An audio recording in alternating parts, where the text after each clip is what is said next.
Hi guys, welcome to I dream. నేను మీ Chanakya. Stock market అనేటప్పటికీ ఖచ్చితంగా ఎవరికైనా కానీ ఒక అపోహ అనేది ఉంటుంది. అందులో ఇన్వెస్ట్ చేయాలా లేదా, అసలు సెన్సెక్స్ అంటే ఏంటి, ఇలాంటి బోల్డ్ అన్ని విషయాలు అనేది కూడా మన మైండ్లో మెదులుతుంటాయి. అరే స్టాక్ మార్కెట్లో ఇంత పోగొట్టుకున్నారంట, అరే ఇంత సంపాదించినారంట, ఇలాంటివన్నీ మనం వింటుంటాం. కాకపోతే ఒక నార్మల్ పర్సన్ అసలు స్టాక్ మార్కెట్లో ఇన్వెస్ట్ చేయాలి అని అంటే ఎలా చేయాలి, అసలు వాళ్ళకున్న భయాలేంటి, ఆ భయాల్ని తొలగించడానికి ఇప్పుడు మనతో పాటు కూడా ఉన్నారు ఫైనాన్షియల్ ప్లానర్ సుభాష్ బాబు గారు. మరి ఆయన అడిగి తెలుసుకుందాం. Hi sir. హాయ్ అండి. Welcome to I dream sir. Thank you sir. Stock market మనం ఈ మాట అనేటప్పటికీ నాలెడ్జ్ లేని పర్సన్స్ అయితే కొంతమంది భయపడుతూ ఉంటారు. ఒక చిన్న టైప్ ఆఫ్ అపోహలు కూడా ఉంటాయి. సో ఇలాంటి అపోహలు అనేది ఎందుకు వస్తూ ఉంటాయి? ఓకే, అపోహలు వస్తాయి, కరెక్టే. చాలా అపోహలు చాలామంది మైండ్స్లో తిరుగుతున్నాయి అది మార్కెట్ గురించి. బికాజ్ ఈ మధ్య గత 10-15 ఏళ్ళుగా మార్కెట్ అప్ డౌన్స్ వింటున్నాం, మనం హైయెస్ట్ అంటున్నాం, ఇంకా హైయెస్ట్ అయిపోతుంది, మార్కెట్ క్రాష్ అవుతుంది, మళ్ళీ వస్తుంది. చాలామంది దాంట్లో క్యూరియాసిటీతో చూస్తారు. కొంతమంది ఎంటర్ అయ్యి కొంచెం డబ్బు నష్టపోయి బయటకు వచ్చేసి మనకు వద్దని అనుకునేవాళ్ళు అలా చాలామంది ఉన్నారు.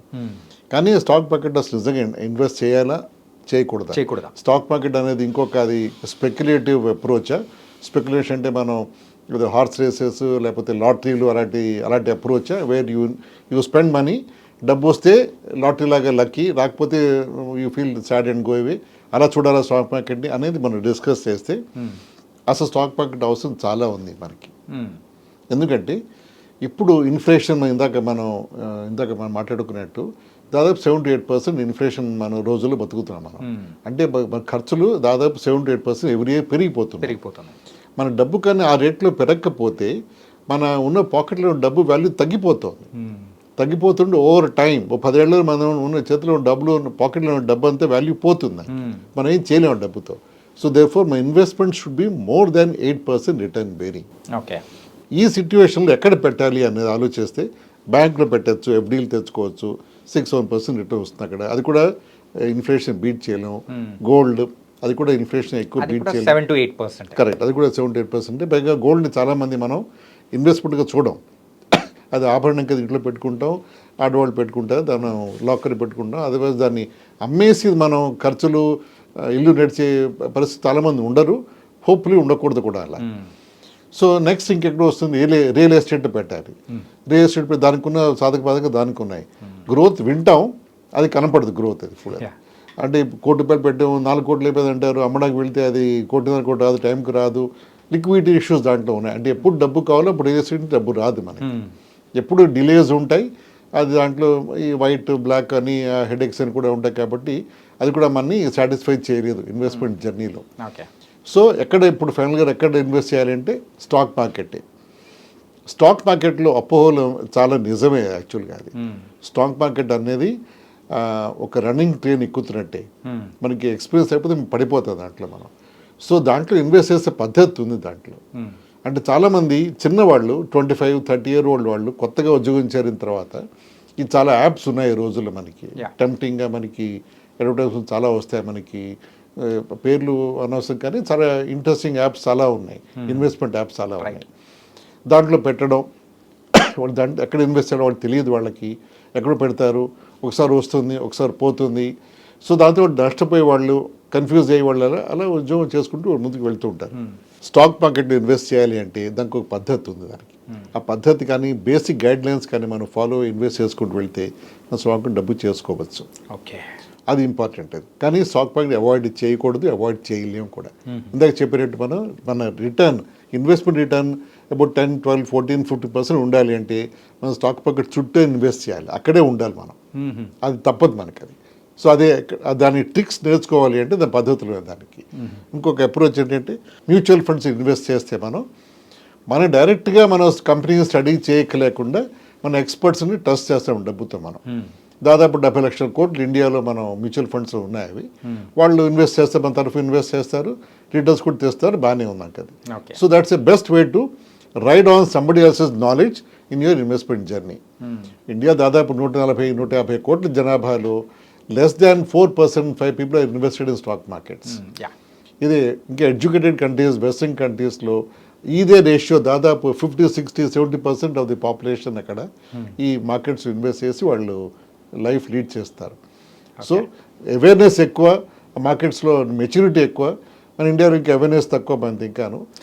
మామూలుగా మన ఇండియన్ సైకాలజీ ప్రకారం అయితే సో ఒక 10,000 వచ్చిందంటే సో ఆ 10,000లో ఏదైనా మీరు అన్నట్టు బంగారం కొనుక్కోవడము, లేకపోతే అందులో ఒక 2,000 తీసి పక్కన పెట్టి సేవ్ చేసుకోవడము అట్లా చేస్తారు. కానీ ఇట్లా స్టాక్ మార్కెట్లో ఇన్వెస్ట్ చేయాలి అని అనుకునే వాళ్ళు చాలా తక్కువ ఉంటారు. అవును, కరెక్ట్. అంటే మెయిన్గా అంటే ఇట్లా నాలెడ్జ్ లేకపోవడానికి రీజన్ ఏంటి సార్? పేరెంట్స్ వాళ్ళకు ల్యాక్ ఆఫ్ అంటే నాలెడ్జ్ లేకపోవడం వల్లేనా లేకపోతే ఎట్లా? ఒకటి సగం నాలెడ్జ్ వల్ల భయం చాలా ఎక్కువ ఉంది స్టాక్ మార్కెట్ అంటే. ఈ భయంతో డబ్బు నష్టపోయిన వాళ్ళకి ఎగ్జాంపుల్స్ చాలా ఉన్నాయి. ఎందుకంటే స్టాక్ మార్కెట్లో స్ట్రైట్ ఫార్వర్డ్గా డబ్బు గడించే వాళ్ళ పర్సంటేజ్ లెస్ దెన్ 1%. ఓకే, 99% డబ్బు పోతుంది స్టాక్ మార్కెట్.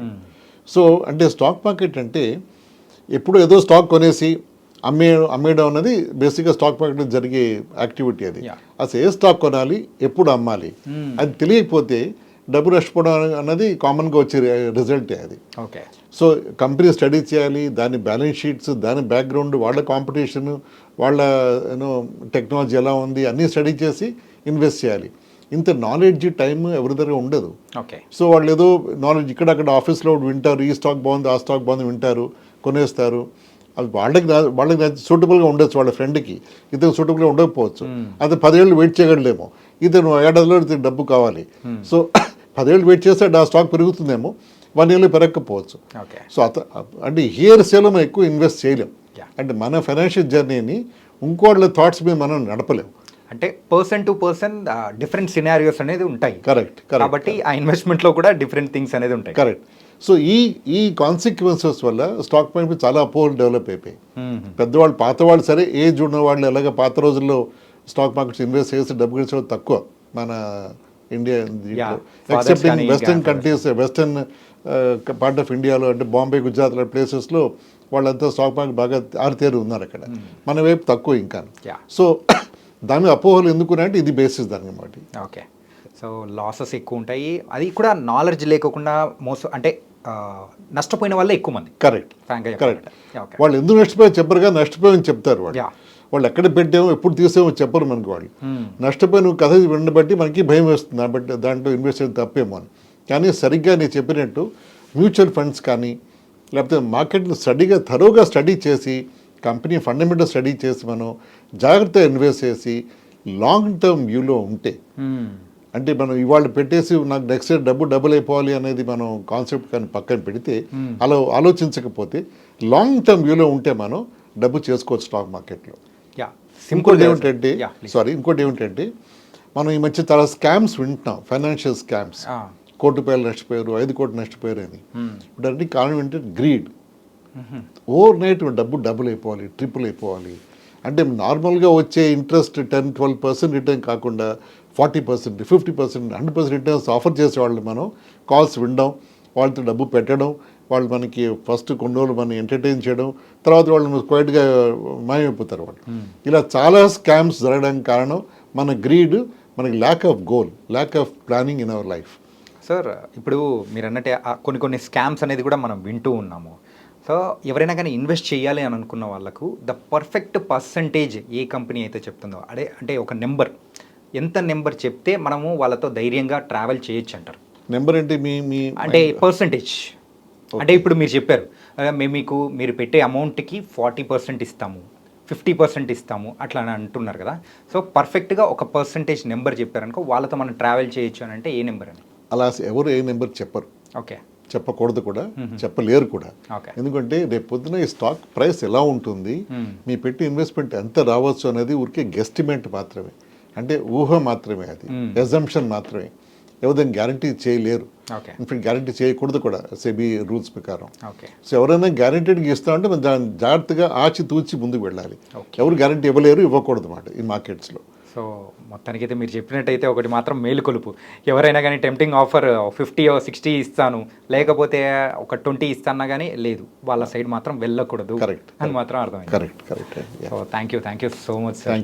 స్టాక్ మార్కెట్స్ మీద మాకైతే ఉన్న అపోహలను అంతో ఇంతో మీరైతే ఖచ్చితంగా తీర్చారు, పోగొట్టేలా చేశారు. Thank you so much. Thank you. So guys, మరి స్టాక్ మార్కెట్ అంటే మనకున్న అపోహలను కూడా అంతో ఇంతో మరి ఇక్కడ సుభాష్ బాబు గారు చాలా చక్కగా వివరించి మనకున్న అపోహలను కూడా తీసేలా చేసేశారు. మరో ఇంటర్వ్యూతో మళ్ళీ కలుద్దాం. అంతవరకు take care. This is your Chanakya. See you.